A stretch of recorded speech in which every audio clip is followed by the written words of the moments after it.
할렐루야, 반갑습니다. 2021년 4월 13일 화요일입니다. 오늘도 주님의 평강이 여러분과 함께 하시길 주의 이름으로 축원드립니다. 함께할 찬송은 268장입니다. 죄에서 자유를 얻게 함은 보혈의 능력, 주의 보혈. 시험을 이기고 승리하니 참 놀라운 능력이로다. 주의 보혈 능력이 또다. 주의 피 믿으오. 주의 보혈 그 어린 양의 매우 귀중한 피로다. 2절. 육체의 정욕을 이길 힘은 보혈의 능력, 주의 보혈. 정결한 마음을 얻게 하니 참 놀라운 능력이로다. 3절. 눈보다 더 희게 맑히는 것, 보혈의 능력, 주의 보혈. 부정한 모든 것 맑히시니 참 놀라운 능력이로다. 4절. 구주의 복음을 전할 제목, 보혈의 능력, 주의 보혈. 날마다 나에게 찬송 주니 참 놀라운 능력이로다. 주의 보혈 능력이 또다. 주의 피 믿으오. 주의 보혈 그 어린 양의 매우 귀중한 피로다. 아멘. 하나님의 말씀은 열왕기상 2장 36절부터 38절까지입니다. 왕이 사람을 보내어 시므이를 불러서 이르되 너는 예루살렘에서 너를 위하여 집을 짓고 거기서 살고 어디든지 나가지 말라. 너는 분명히 알라. 내가 나가서 기드론 시내를 건너는 날에는 반드시 죽임을 당하리니 내 피가 내 머리로 돌아가리라. 시므이가 왕께 대답하되 이 말씀이 좋사오니 내 주 왕의 말씀대로 종이 그리 하겠나이다 하고 이에 날이 오래도록 예루살렘에 머무니라. 아멘. 오늘 말씀 제목은 가택연금입니다. 가택연금. 여러분 신약 성경의 유일한 역사책인 사도행전이 있습니다. 그 사도행전은 성령의 가장 역동적인 그런 역사가 일어났던 책입니다. 그래서 성령의 역사가 가득한 책이기에 그 책을 사도행전 또는 성령행전이라는 별칭이 붙기도 합니다. 특별히 그 사도행전을 보면 베드로의 사역이 앞부분이고요. 뒷부분은 모두 바울 사도의 사역이죠.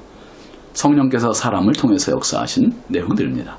특별히 바울 사도가 이제 땅끝 복음을 위하여 로마까지 가려고 합니다.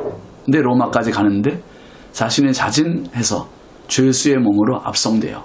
그게 사도행전 27장의 이야기입니다. 사도행전 27장에 로마로 가면서 큰 풍랑을 만나는 장면이 나오고요. 그리고 사도행전 28장 마지막 장에 이제 로마에 도착을 합니다. 로마에 도착을 해서 바울 사도가 이제 한 군사에 의해서 보호를 받고 이제 아직 죄수의 신분이니까 보호를 받고 그리고 2년 동안 가택연금을 당하게 됩니다. 2년 동안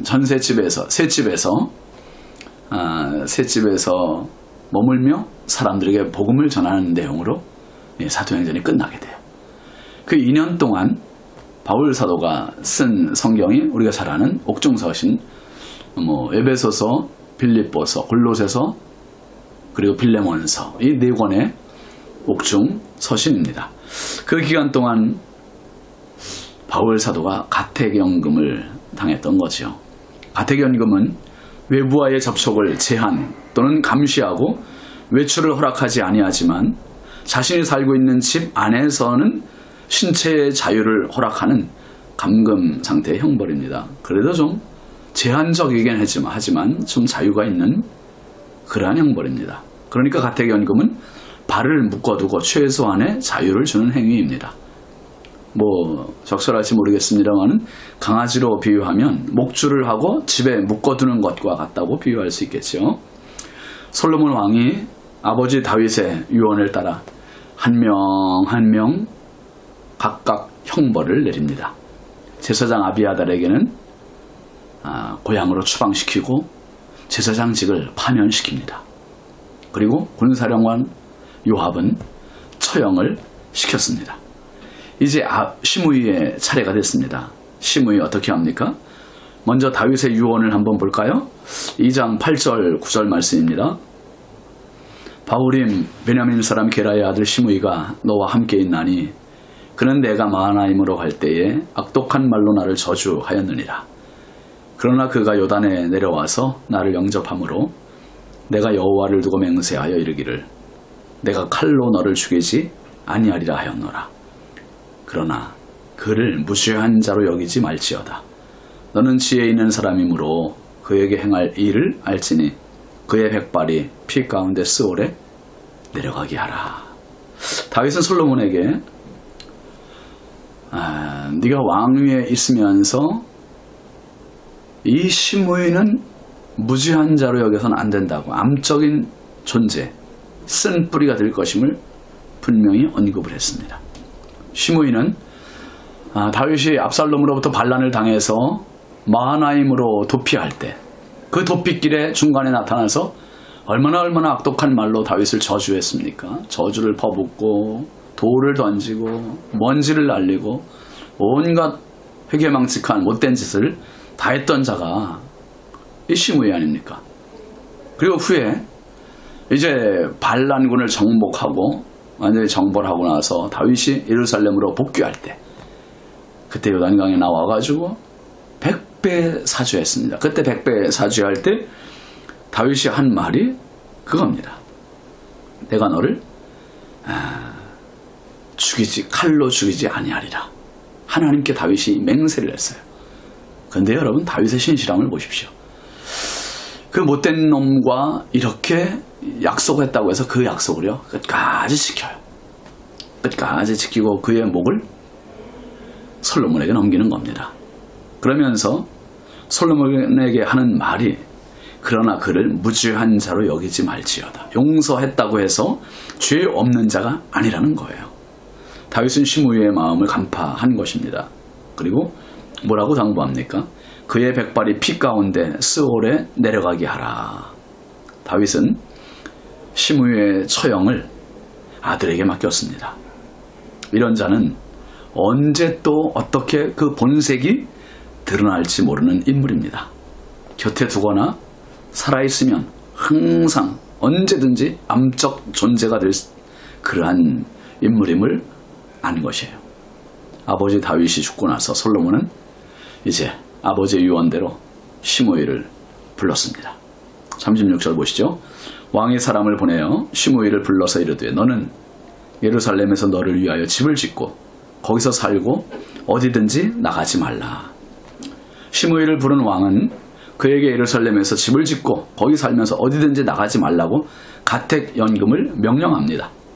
그러면서 37절 말씀 보면 너는 분명히 알라. 내가 나가서 기드론 시내를 건너는 날에는 반드시 죽임을 당하리니 내 피가 내 머리로 돌아가리라. 솔로몬이 가택연금을 명령하면서 더 엄한 명령을 내립니다. 분명히 알라 하면서 엄하게 이야기하죠.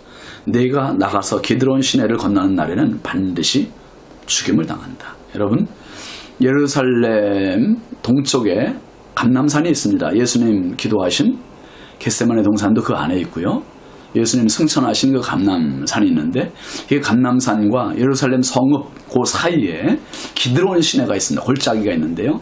그 기드론 시내를 건너는 것은 곧 성읍을 벗어나는 행위가 되는 거예요. 그러니까 성읍을 벗어났느냐 벗어나지 않았느냐의 그 기준선, 그게 바로 기드론 시내입니다.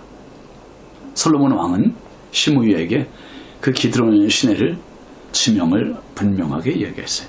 기드론 시내를 건너는 날에는 죽임을 당하리라. 반드시 죽임을 당하리라. 시므이에게 있어 이 기드론 시내는 마지노선과 같아요. 우리로 하면 넘지 말아야 할 휴전선과 같은 겁니다. 시므이가 대답하지요. 38절 말씀에 시므이가 왕께 대답하되 이 말씀이 좋사오니 내 주 왕의 말씀대로 종이 그리하겠나이다 하고 이에 날이 오래도록 예루살렘에 머무니라.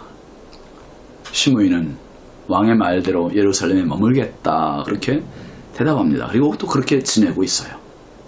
그래도 이게 어딥니까? 요압은 처형됐는데 시므이 또한 처형에 대한 두려움이 왜 없었겠습니까? 근데 처형이 아니라 가택연금이라니 참 감지덕지죠. 제한된 자유, 가택연금.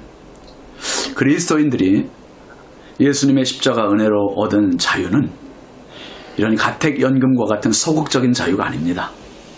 우리가 얻은 자유, 이건 참 자유고요, 영원한 자유고요, 적극적인 자유입니다.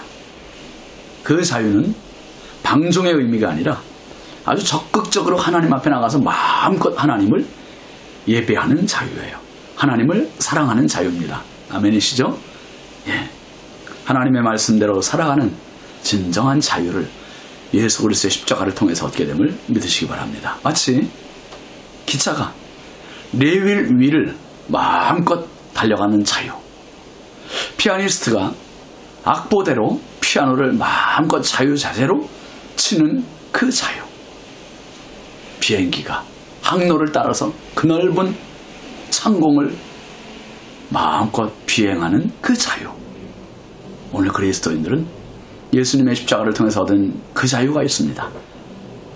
정해진 항로, 정해진 레일, 정해진 악보, 그 안에서 누릴 때 그게 참 자유요. 그걸 벗어나면 방종입니다. 타락입니다.